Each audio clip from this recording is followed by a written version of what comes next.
I'm getting my lick back. Come on and get your lick back. Cause I got time today. This one is personal. Cool when you do it now. It's my turn to play. Should it be taught? A strong cowboy with a full beard. I'm getting my lick back. Cause I'm on that time for time today. I'm getting my lick back. Cause I got time today. This one is personal. Cool when you do it now. It's my turn to play. Should it be taught? Y'all can have some. A strong cowboy with a full beard. I'm on that time for time today. Oh, yes. I got my lick back. Oh, I have time today. Hey, welcome, everyone. This is The Buzz. Studio W, The Buzz, your global radio network. We circle this thing 24 hours a day with some of the finest broadcasts you can find anywhere around the globe. And now it's time for The World on Finance with Mr. Everett James. Hey, good morning, my friend. Good morning. Are you can you hear me from the West Coast?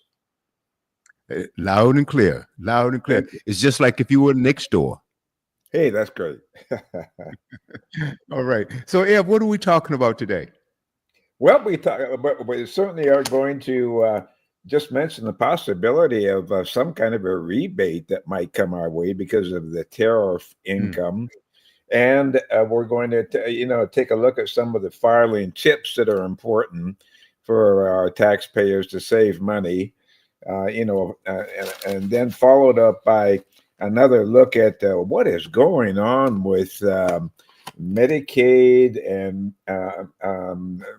being paid out to folks who are not entitled to it. Oh, boy. Okay. I got another question, and it may not be on your list today to talk about. Often we see on, especially on social media, and it talks about Social Security and talks about you get this, you have this benefit, or like a food benefit card, or you get this benefit, like maybe life insurance. Are these things scams, or what are they? Well, not really. If you're qualified, they are available. The big thing that makes a big difference, because I've had an experience in using the Medicare extension plans. The big thing is that if you have a very good, adequate health care plan, oftentimes you're going to have to drop it in order to take advantage of these Medicare extension plans. So, for example, I had Kaiser, and I always, there were a lot of good, solid reasons to maintain the Kaiser plan, but I would have had to drop my Kaiser coverage in order to get some of the grocery benefits that might come along with the Medicare extensions. Now, if you have just A and B, yes, and you don't have one of these supplemental plans, do you have to have a supplemental plan to take advantage of these benefits? Yeah. You do. Okay. Yeah, you have to have A and B to begin with.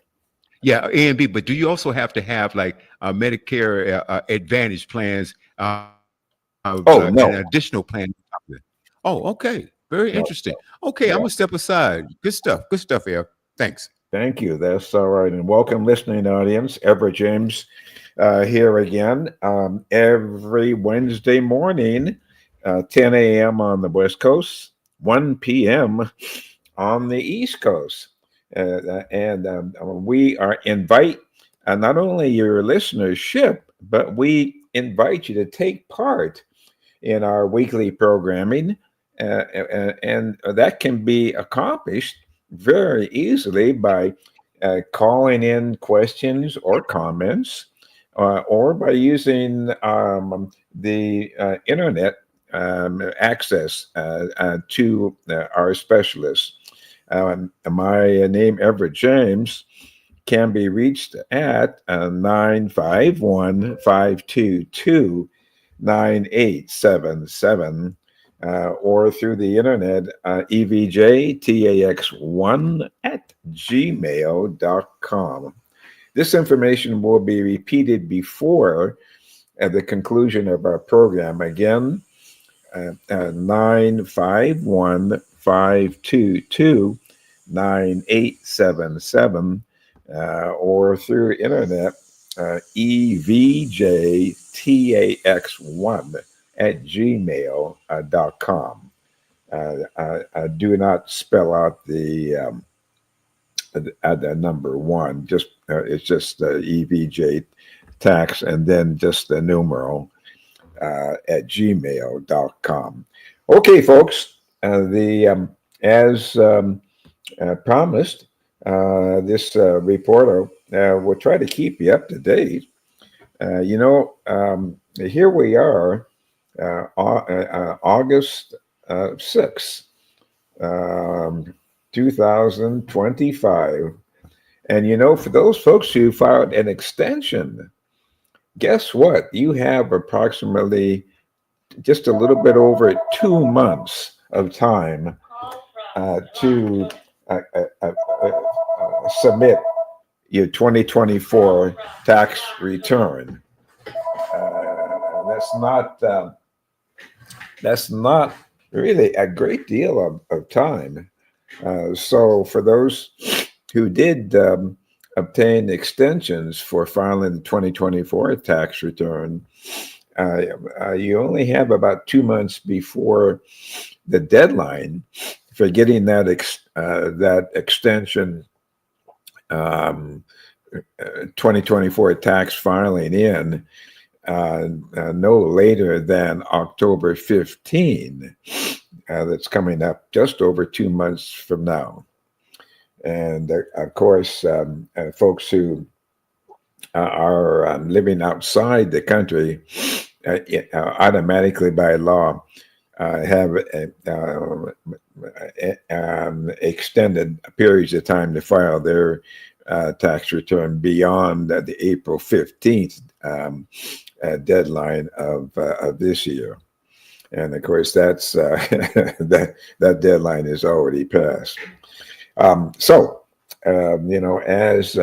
promised, this reporter will provide you with information, and we will honor our commitment to include your comments if you call in or email us.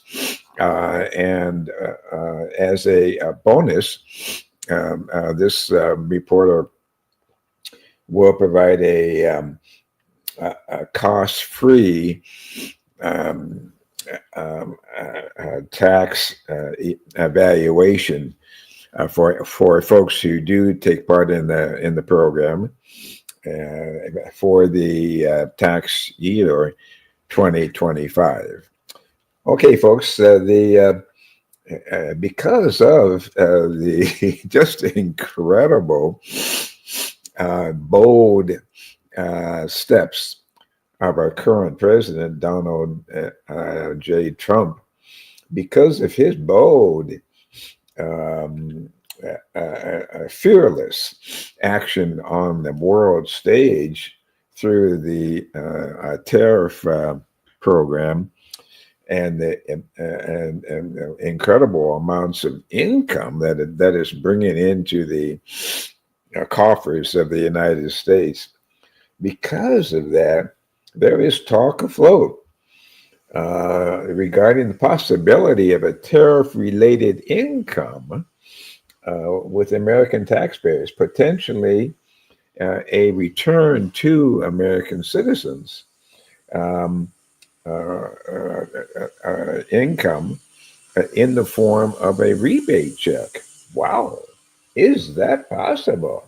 But Trump has reiterated his beliefs that the tariffs could be distributed as a dividend to certain income groups, particularly low-income individuals.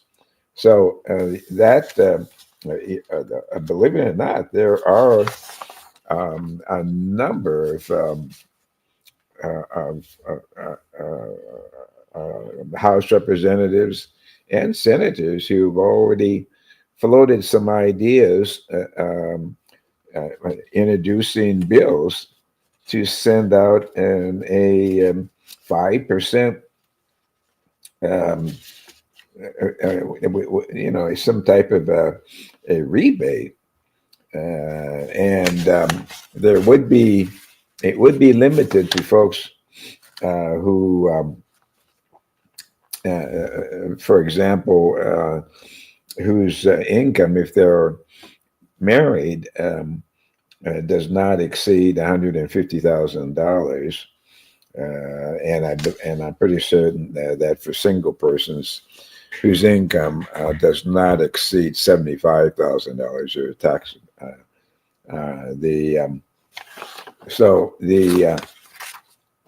that might occur because the American people really do have quite a few good reasons to count on our current president fulfilling his political statements.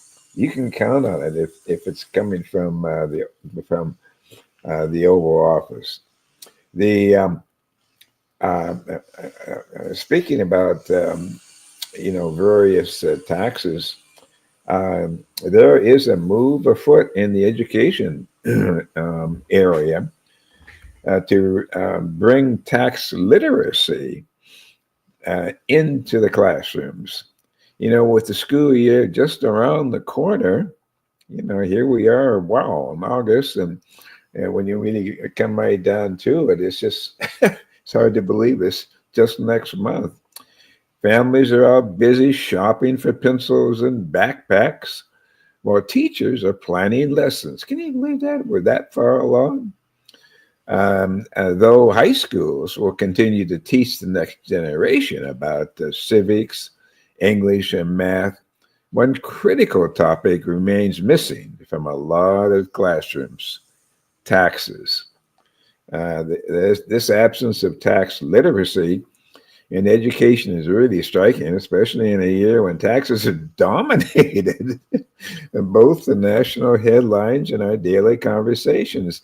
Hence, I guess the need for this reporter to maintain his regular reports to the listening audience. From the recent signing of the One Big Beautiful Bill, the OBBB, to continued tax reforms taking place at the state level, Americans are seeing firsthand how tax policy can drive the political conversation.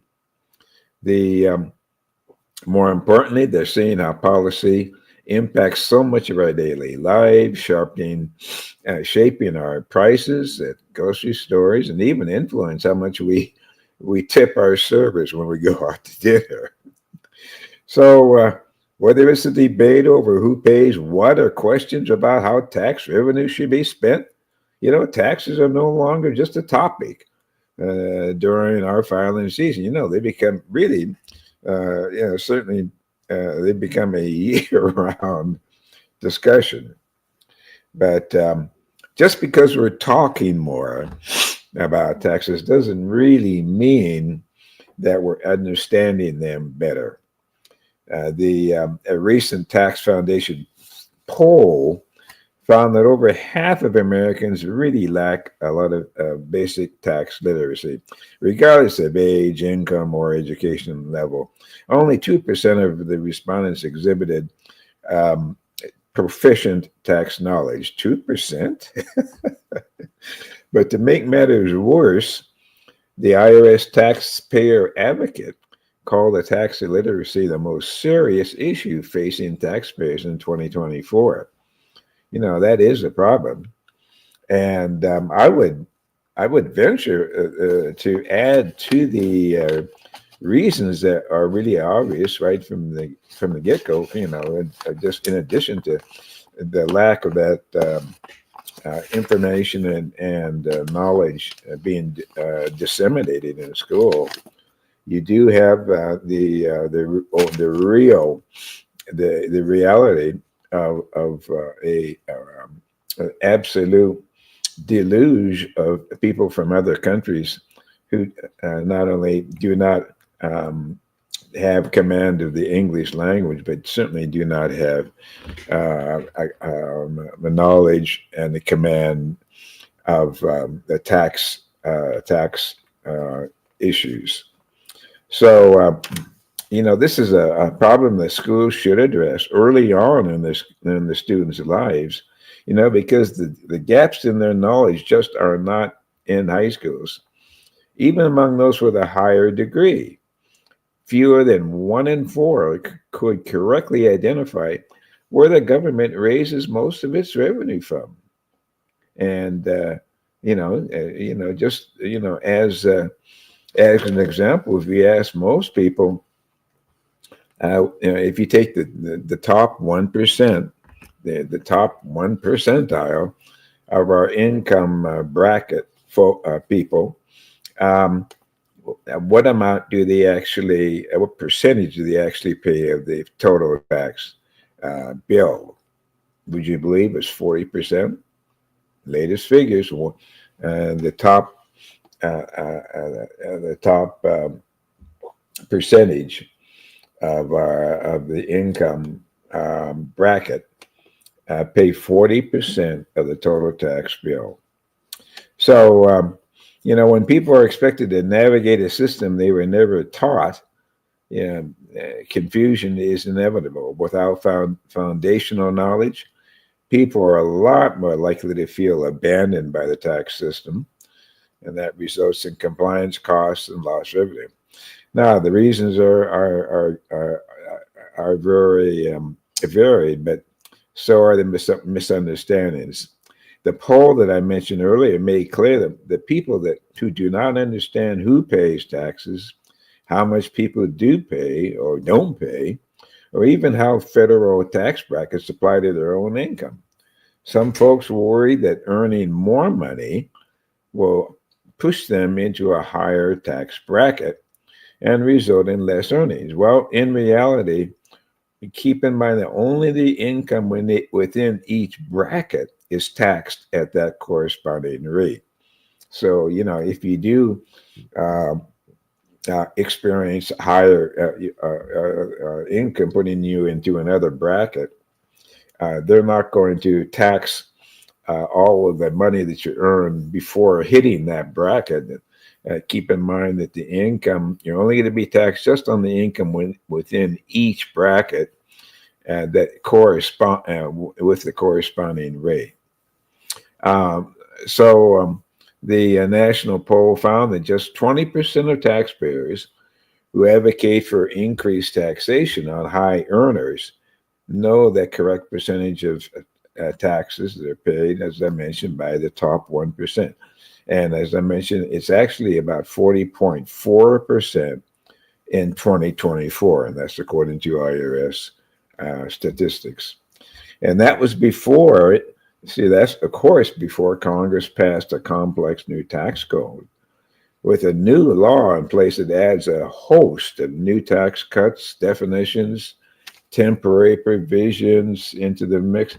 It's gotten even harder to keep up. Without a basic foundation, families will continue to feel overwhelmed by this ever-evolving and quickly evolving system. There is a stress for the need for tax literacy education, and really to begin at a much earlier age, and since they do touch nearly every part of your life, from the first job you take to how you save for college, from the home you buy to even what career you want to pursue. That's including where to pursue it.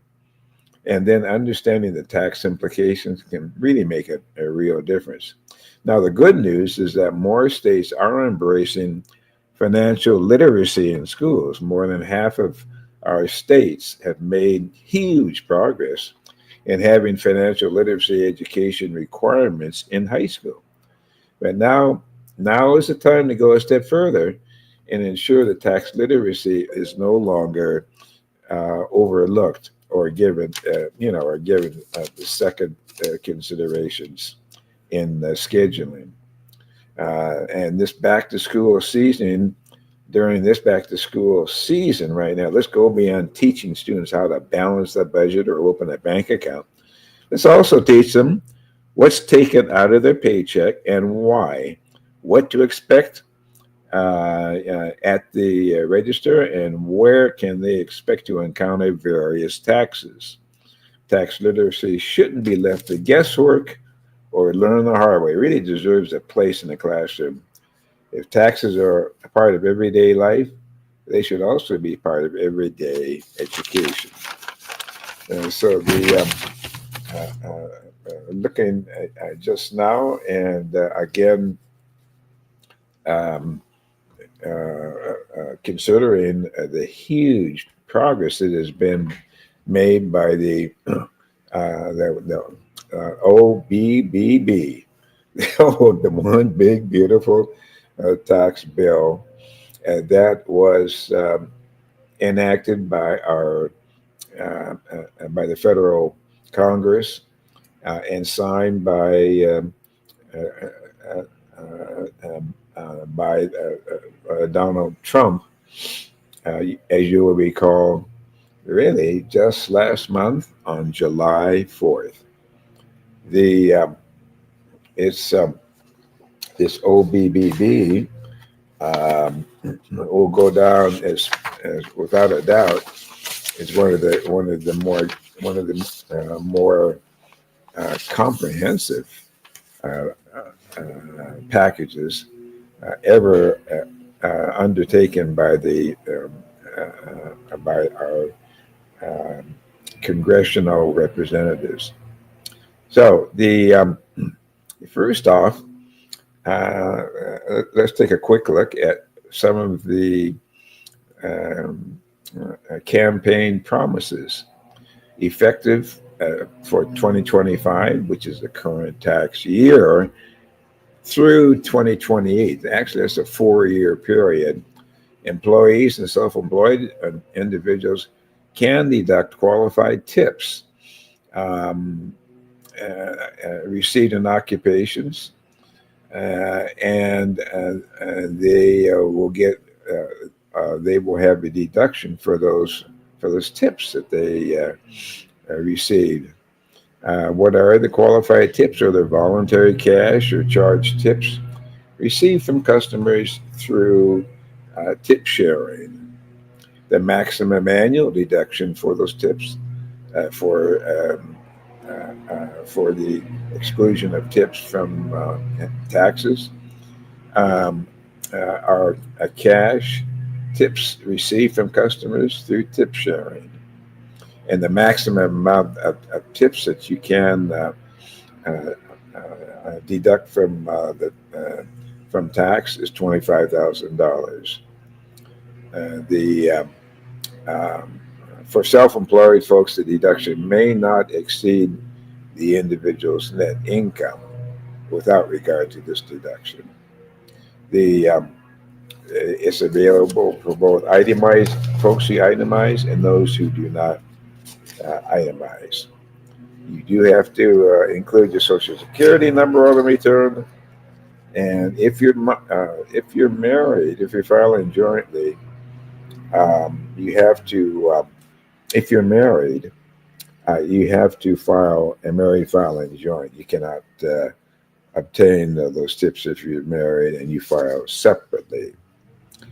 So they have the government, IRS has promised by October 2nd of this year, they're going to be publishing a list of occupations that customarily and regularly receive tips, and they're going to. In fact, they should have actually, published that list by now, but they will certainly have that list out before the filing season. The second thing is another campaign promise that was kept is the tax on car loan interest. And by the way, these campaign promises that I'm currently mentioning now they're effective, as I mentioned, for 4 years, 2025 tax year through tax year 2028. But a second tax that will not have to be borne by the taxpayer are interest payments paid on a loan used to purchase a qualified vehicle.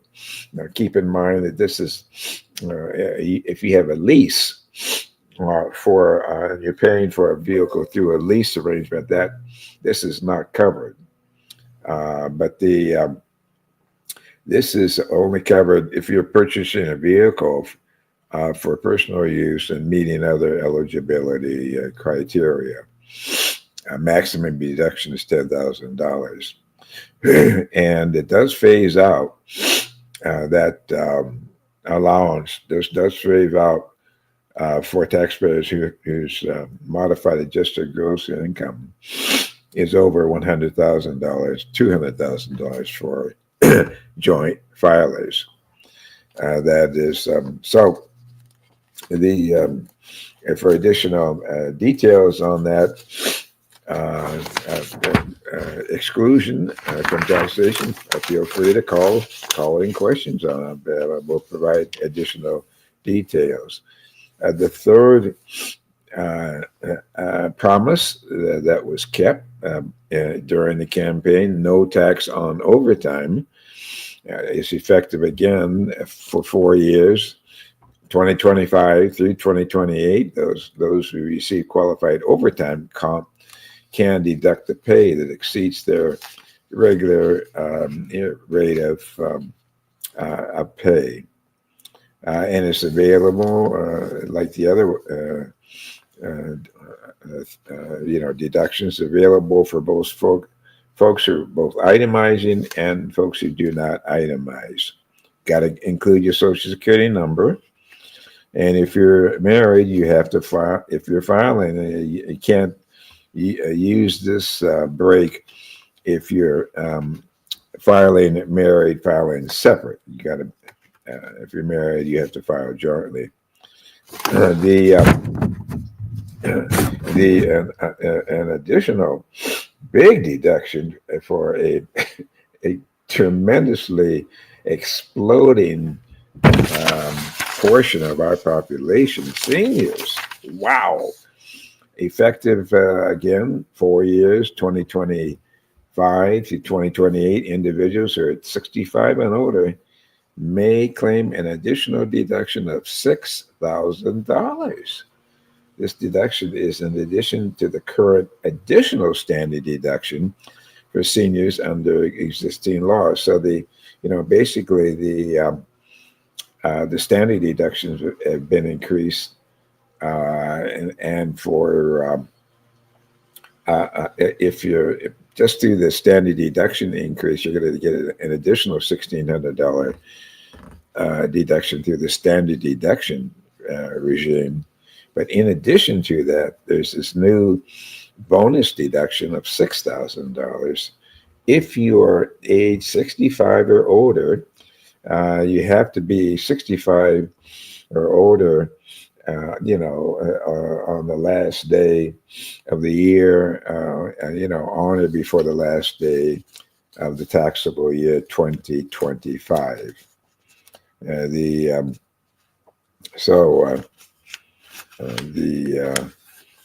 6,000 senior deduction is per eligible individual. So if you're married and both of you and your wife are 65 or older, wow, you're going to get that additional bonus deduction of $12,000. Wow. That deduction, this deduction does phase out for taxpayers, single taxpayers whose adjusted gross income is over $75,000. And if you're married, that phase out amount for joint filers who are married is $150,000. And as I say, in order to qualify for that additional deduction, The taxpayer must attain age 65 on or before the last day of the taxable year. The deduction is available for both people, for folks who are, for both folks who are either itemizing or do not itemize. It's for everybody. You got to provide a social security number, of course. So that is sort of an update here, a quick update on some of the highlights of the one big beautiful bill that just got passed and signed by the president this past July 4th. Okay, we're swing into some of the tax tips that you should be aware of and thinking about.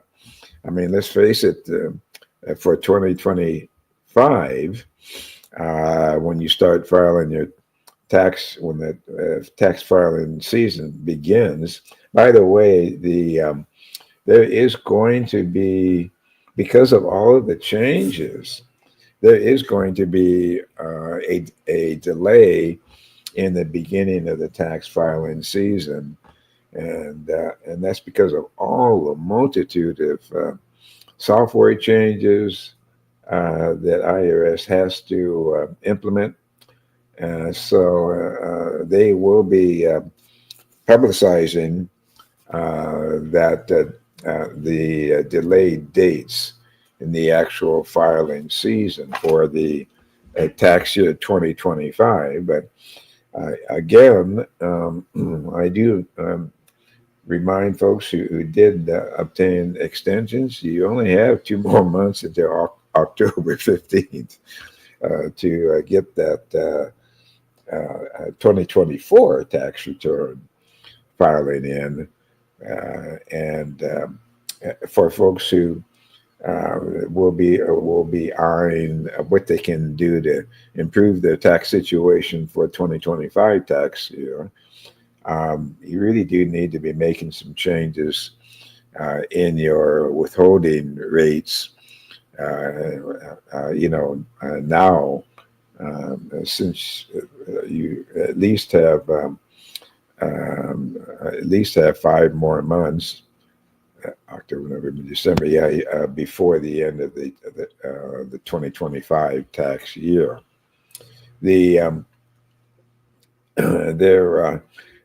With this one big beautiful bill passed back on July 4th and signed back on July 4th, there's over 100 tax sections in that bill. And the changes permanently extend most of the tax provisions in the 2017 Tax Cuts and Jobs Act that were slated to expire on December 31st of this year. But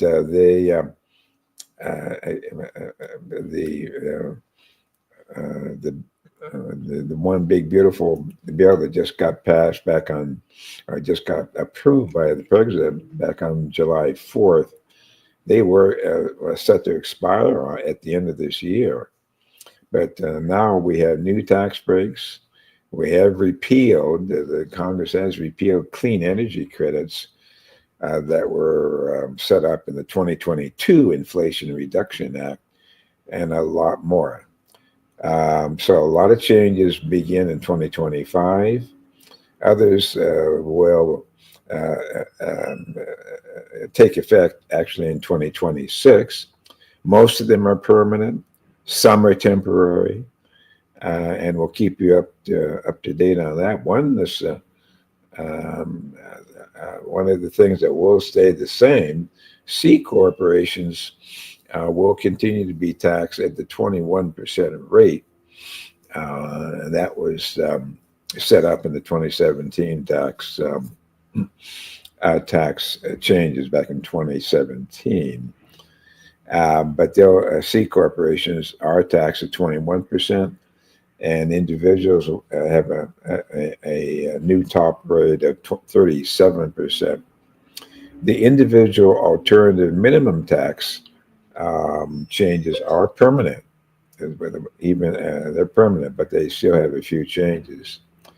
Now, what happened with the standard deduction? Wow, standard deductions all increased, and they increased by $1,500 for joint filers, $750 for single folks, and $1,125 for heads of household, beginning with the current 2025 tax returns filed next year. For the 2025 returns, the basic standard deduction for depending on the filing status, but now that standard deduction for joint filers has been kicked up. They raised to $31,500 for joint filers. It's been kicked up for single folks to $15,750 for singles, and then for head of households, $23,000. It's been raised to $23,625. And I may have mentioned that if you are 65 or older, you're going to get $1,600 more in the standard deduction if you do take a standard deduction. The joint returns are getting increased, and as well as the single and head of household returns are all getting increased. I would just advise and really urge the listening audience, when you do file, it's becoming more and more, because of the incredible complexity of the changes that were made, in the made permanent in the one big beautiful bill back on July 4th. Because of the incredible changes in the carve-outs and the limitations, etc., you really just got to connect with a tax practitioner to make sure that the deduction that you're looking forward to taking is actually the same amount, and also that your income bracket will allow you to take that particular increased deduction.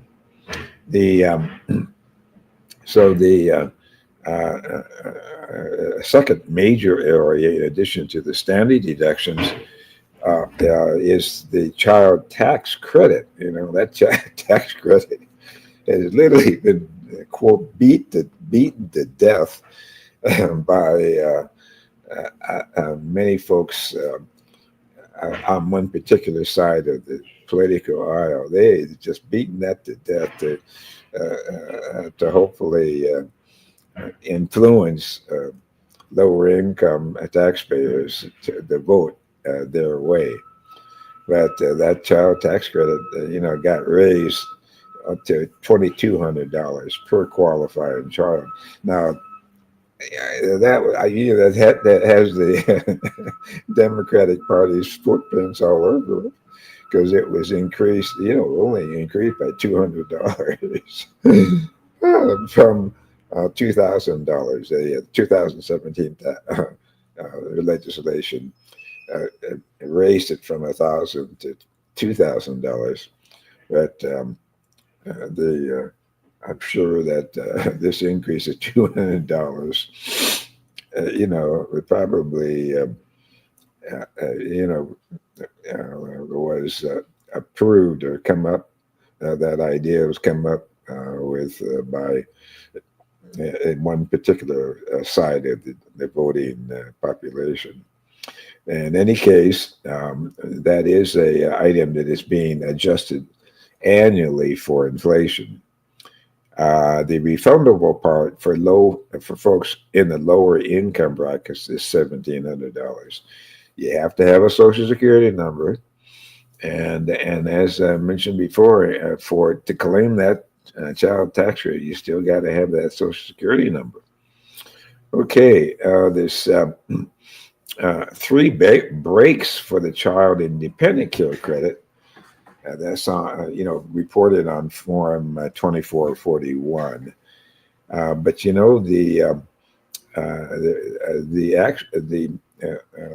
between the child tax credit and the child and dependent care credit, it's two different things here.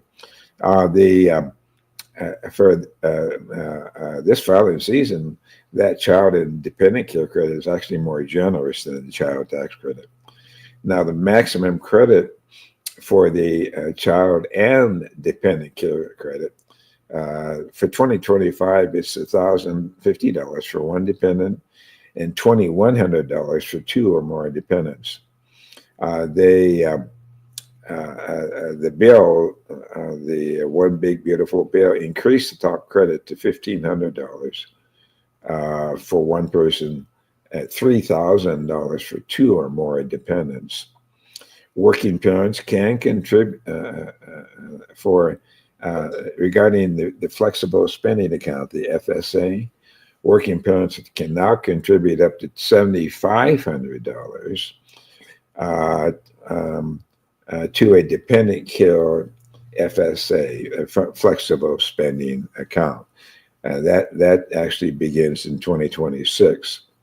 The limitation for the flexible spending accounts for 2025 for this year, for this filing season tax year, that is $5,000. The employers who provide child care for the workers, they can also get more relief. I've noticed that these allowances are not just doubled, but they're often doubled, tripled, and more. The maximum credit that have been allowed for flexible employers that had a flexible spending account set up for their employees, used to be the credit for that company itself, for the employer. The maximum credit used to be at $150,000 to the employer. Wow, that has been increased to $500,000. And if they're a small business, if they qualify as a small business, it gets increased to $600,000. So lots of tax breaks do require, as I mentioned, the Social Security number. The reason I mentioned that, so many of new tax filers make assumptions about claiming their children and claiming the special expenses they've had as deductions, and for some reason do not go through the process with Social Security of getting those numbers.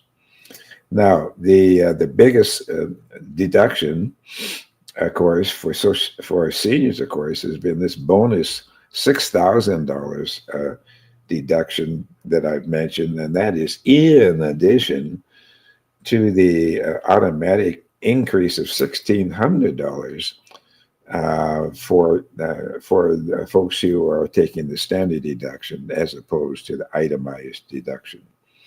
So I will definitely repeat some of these changes at each, or at least during most of our presentations for the balance of the year. There's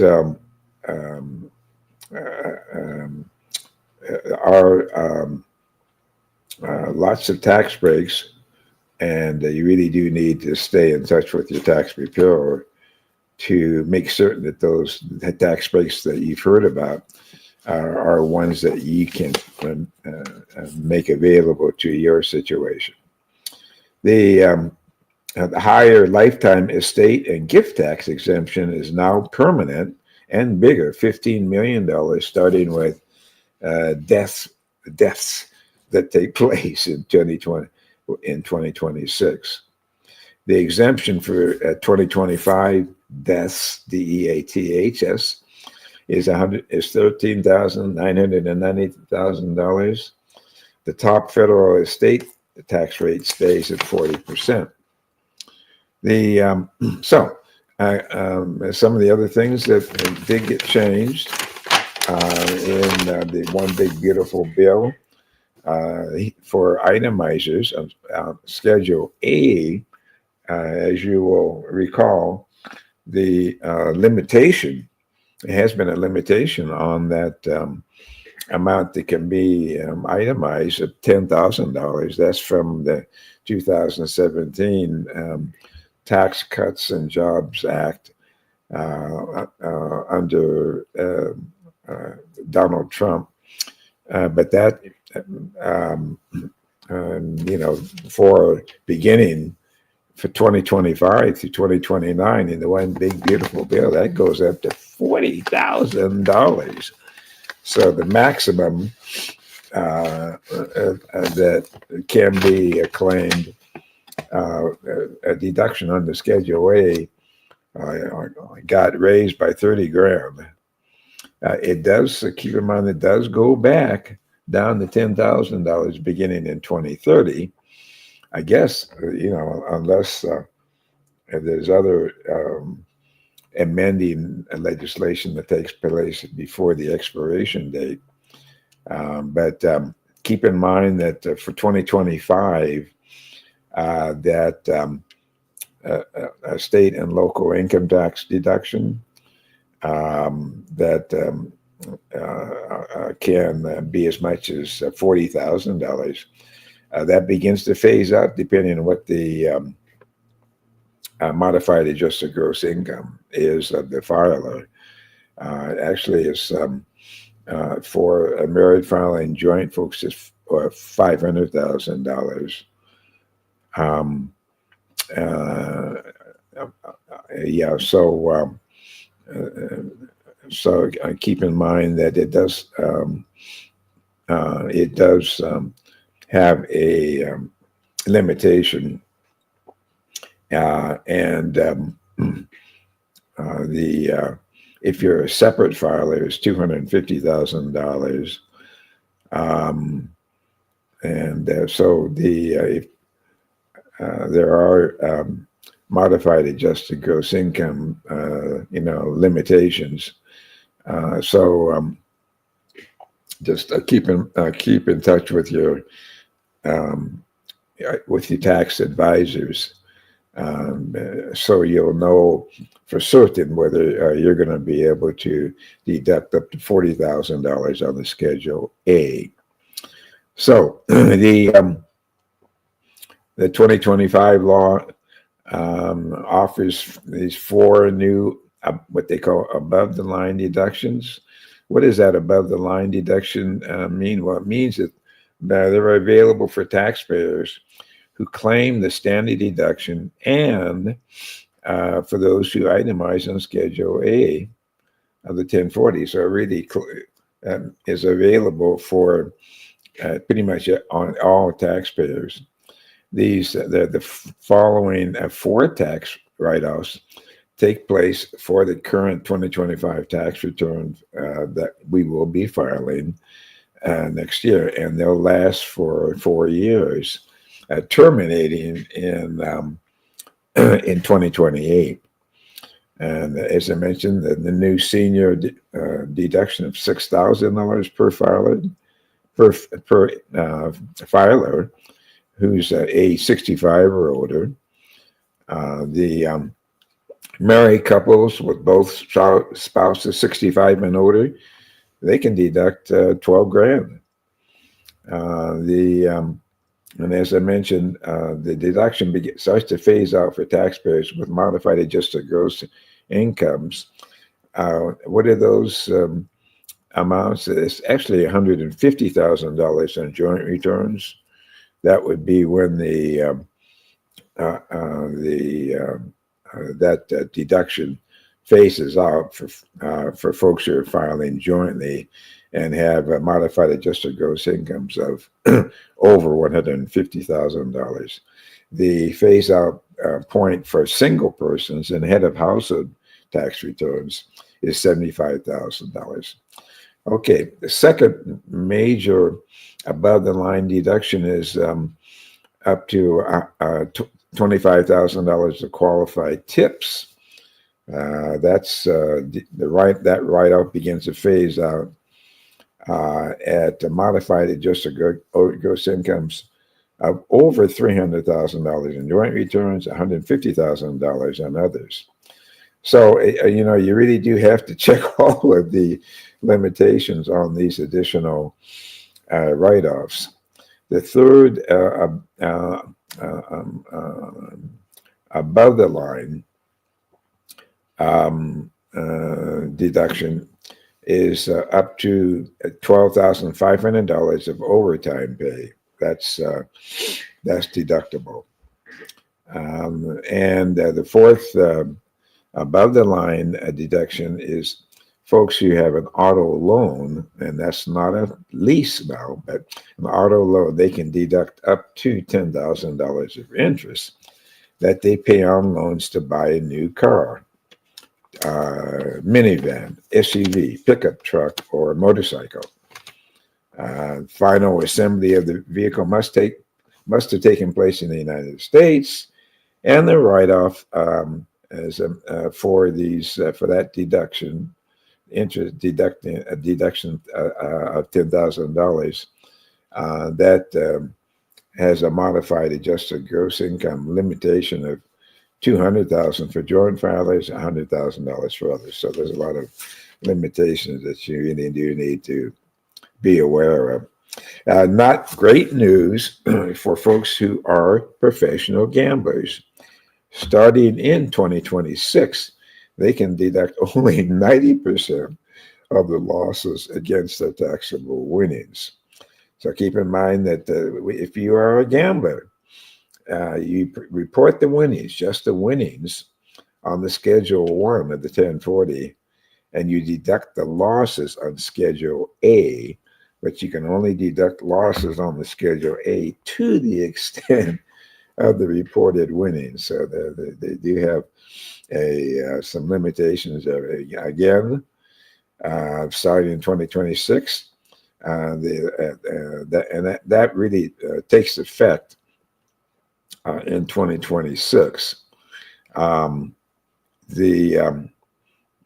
But starting in 2026, they can only deduct up to, only 90% of their losses against the taxable winnings. So with that, beautiful bill, certainly has a law that had, the bill itself had over 100 sections of the law that President Trump just signed back on July 4th. So what about long-term capital gains? That covers profits from the sale or exchange of capital assets if you've held them over 1 year or more. If they're and the rates, the capital gain rates are 0%, 15%, and 20%. The rates are based on set income thresholds, and they apply to the 0% rate, of course, which everyone is looking for. that would be in effect. And that would apply if your taxable income does not exceed $48,000, $350 for a single person, $64,000 for head of household, and $96,000 for couples. The 20% rate begins at incomes of $533,000 for single people. For heads of household, that rate begins. It will apply $566,000 for heads of household and $600,000 for joint filers. So the 15% rate is for filers with taxable incomes between the 0% and 20% break points, and that's really that's really a mind bender. So I would definitely recommend consulting your tax practitioner to see just what particular rate you're going to qualify for. There are higher rates, capital gains rates, and if, for example, you have long-term profits from the sale of art, antiques, coins, historical documents, and other collectibles, they have a top rate of 28%. In addition, there's a depreciation recapture from real estate sales that's taxed as high as 21%. There's that's a highly specialized area, and if there's a request from the listening audience, this tax reporter will be glad to go into more detail. We covered some of the major upgrades of the One Big Beautiful Bill. As I mentioned, it had over 100 revisions. Standing deductions are increased by $2,000 for joint filers, increased from $1,500 for heads of household, and $1,000 for single filers.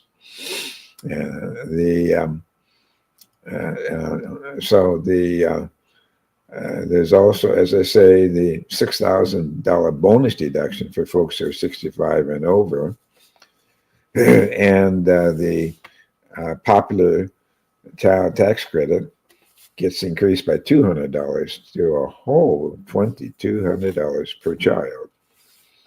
And then we've covered most of the information regarding those tax breaks. The tax House bill, and actually that actually got passed. So we have a Trump account for young children, and that allows parents to open an account for each child under the age of 8. And it allows parents to make annual contributions of up to $5,000, adjusted yearly for inflation.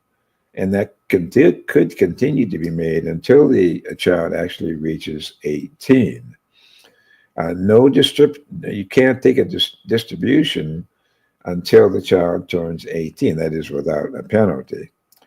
Between 18 and 25, the aggregate, the withdrawals cannot exceed half the account balance as of the date the child turned 18. The Trump account would terminate when the child reaches age 31.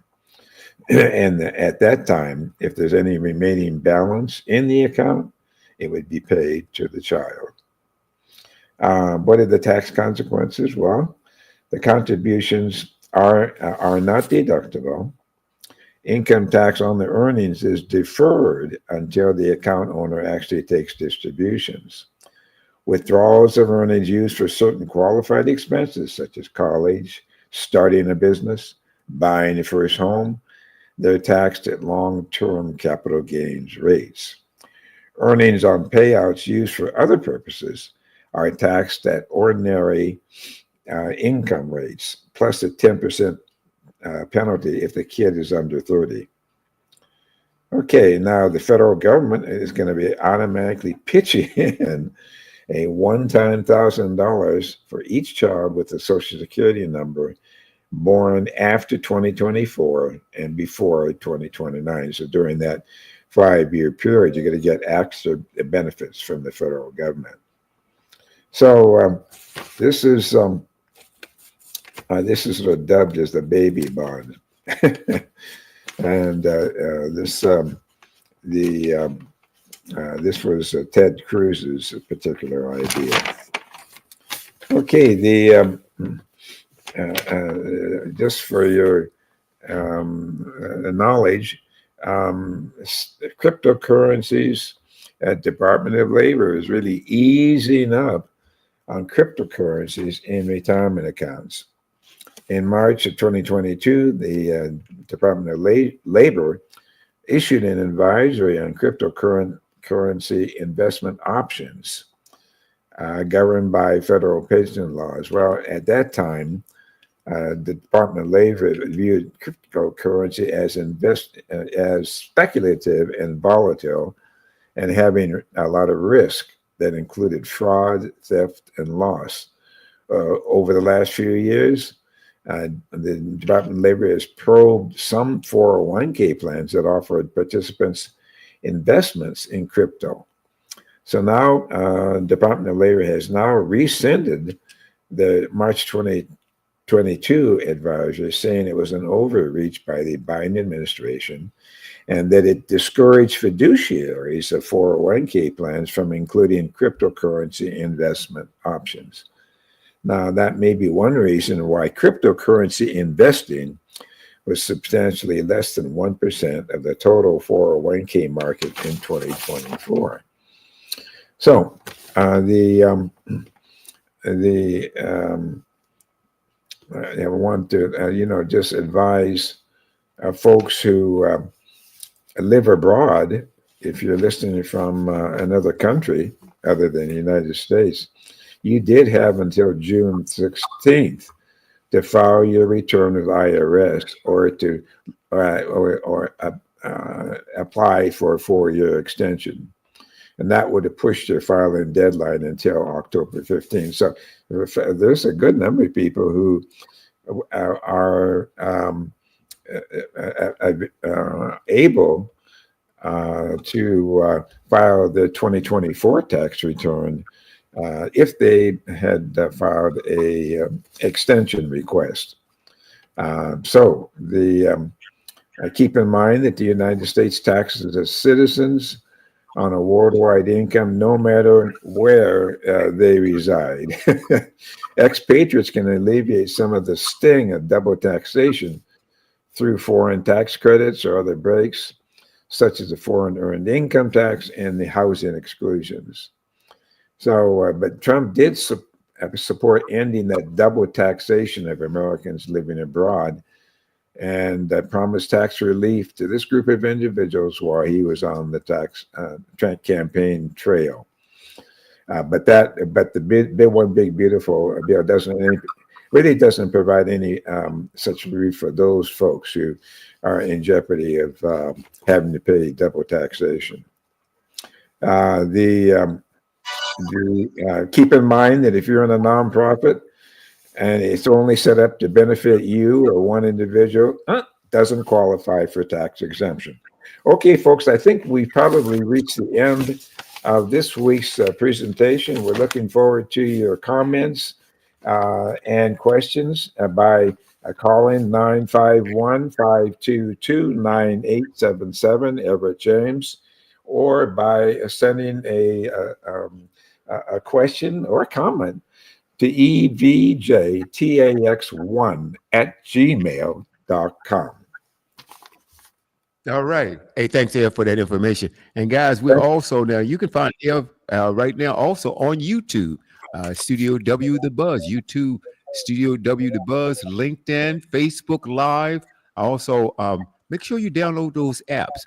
Go to your Apple App Store and download Studio W. Android, the same thing, Studio W. We can also be found on rss.com, and live365.com. Check out the Buzz 24 hours a day, 7 days a week, and make sure you come back tonight for Cultural Excellence. Thank you. Outstanding job, Ev. Thank you again, as usual. Thank you. It's a pleasure. Hey, baby, how you doing? Come on in, sit down. Let's talk for a minute. How was work? Then how was Janice? Yeah, Janice, don't look stunned. You know who I'm talking about. If I was you, before I came to bed every night, I'd say a prayer. Because I'm telling